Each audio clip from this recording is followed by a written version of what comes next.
السلام عليكم. لا تنسوا الاعجاب بالفيديو والاشتراك بالقناة تشجيعا لنا لنستمر بالجديد ان شاء الله.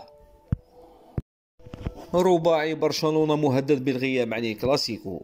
يخوض برشلونة مواجهة أتلتيك بلباو تحت التهديد عندما يلتقيان اليوم الأحد على ملعب سان ماميس ضمن مباريات الجولة الخامسة والعشرين من الدوري الإسباني الليغا.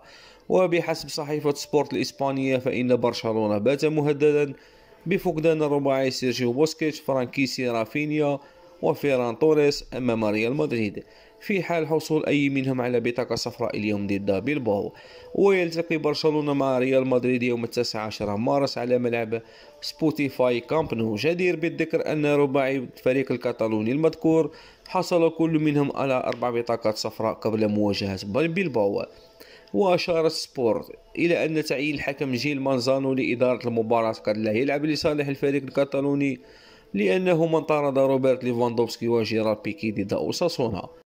وسبق أن أدار جيل مانزانو 34 مباراة لبرشلونة في تاريخه بأكمله، وأشهر خلالها 10 بطاقات حمراء للاعبي البرصا. ويحتل برشلونة صدارة جدول ترتيب الدوري الإسباني برصيد 62 نقطة بفارق 6 نقاط عن غريمه ريال مدريد الوصيف.